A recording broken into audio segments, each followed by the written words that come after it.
aidés par tant de Français qui se sont engagés, tous ont permis à la vie de continuer, au fond. Et chacun d'entre vous, dans ce que j'ai appelé cette troisième ligne, chacun d'entre vous, par votre civisme, en respectant les règles de confinement, grâce aussi à la vigilance de nos policiers et de nos gendarmes, vous avez fait que l'épidémie commence à marquer le pas. Ouais! Les résultats sont là. Plusieurs régions ont pu être épargnées. Depuis quelques jours, les entrées en réanimation diminuent. L'espoir renaît. Et je veux ce soir vous remercier très chaleureusement pour ce dévouement et vous dire toute ma reconnaissance. Alors, étions-nous préparés à cette crise? Non. À l'évidence, pas assez. Mais nous avons fait face.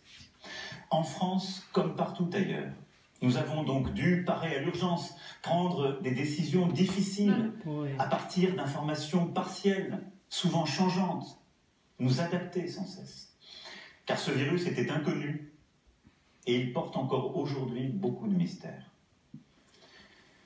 Le moment, soyons honnêtes, a révélé des failles, des insuffisances. Comme tous les pays du monde, nous avons manqué de blouses, de gants, de gel hydroalcoolique. Nous n'avons pas pu distribuer autant de masques que nous l'aurions voulu pour nos soignants, pour les personnels s'occupant de nos aînés, pour les infirmières, les aides à domicile. Dès l'instant où ces problèmes ont été identifiés, nous nous sommes mobilisés. Gouvernement, collectivités locales, industriels, associations, pour produire et pour acquérir le matériel nécessaire. Mais je mesure pleinement que lorsque l'on est au front, il est difficile d'entendre qu'une pénurie mondiale empêche les livraisons. Les commandes sont désormais passées. Surtout, nos entreprises françaises et nos travailleurs ont répondu présent. Et une production comme en temps de guerre s'est mise en place. Nous avons réouvert des lignes pour produire, nous avons réquisitionné. D'ici 3 semaines, nous aurons, imaginez-le, multiplié par 5 la production de masques pour nos soignants en France. Et nous aurons produit 10 000 respirateurs supplémentaires de plus sur notre sol. Ces respirateurs si précieux en réanimation.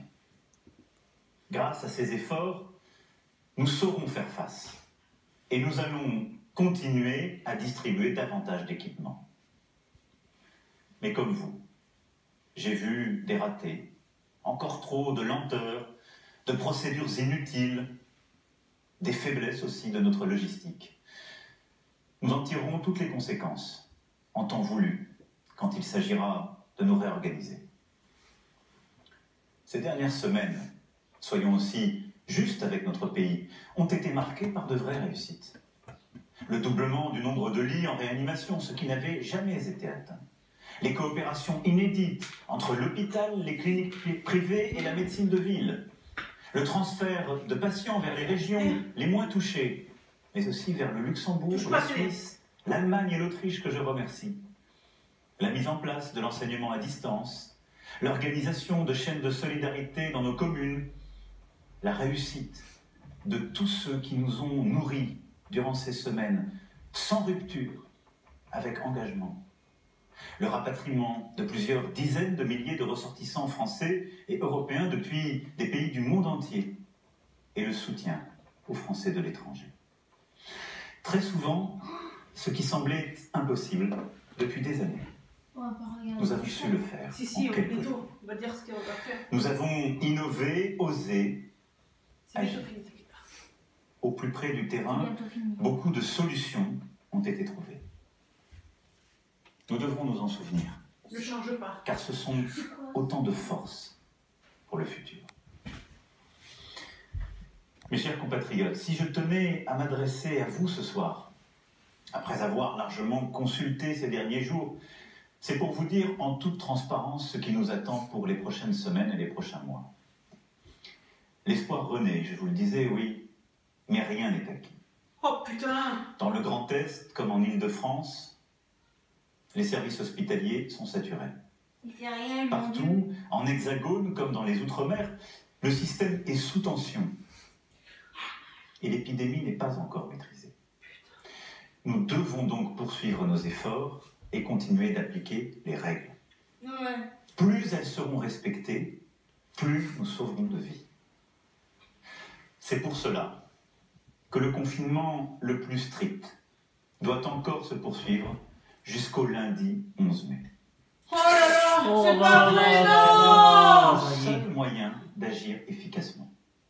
C'est Putain! une condition pour ralentir encore davantage la propagation du virus. Mais tu vas nous Réussir tuer, à Macron! trouver des places disponibles en réanimation et permettre à nos soignants Mais c'est de pas reprendre possible. leur poste.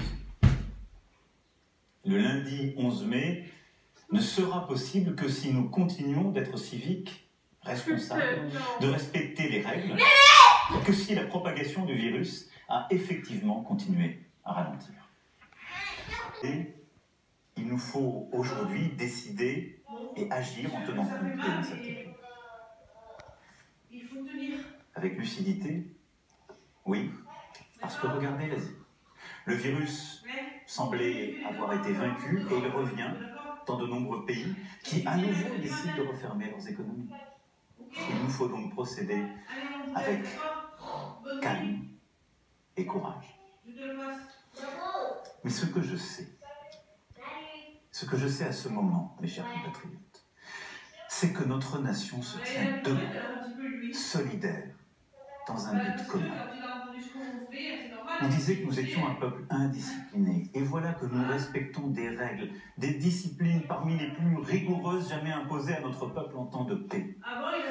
On disait que nous étions un peuple épuisé, routinier, bien loin de l'élan des fondations. Et voilà que tant d'entre vous rivalisent de dévouement, d'engagement face à l'inattendu de cette menace. Nous voilà tous solidaires, fraternels, unis.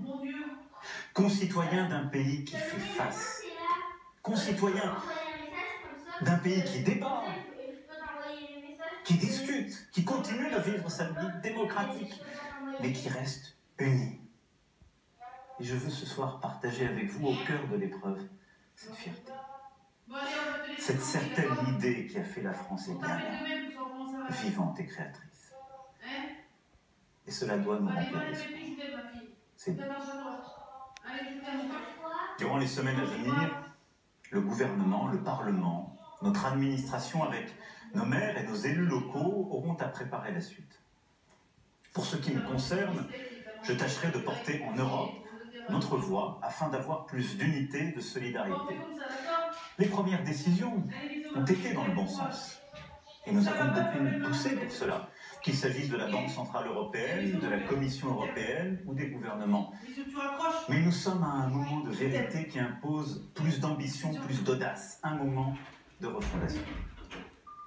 Nous devons aussi savoir aider nos voisins d'Afrique à lutter contre le virus plus efficacement, à les aider aussi sur le plan économique en annulant massivement leurs dettes.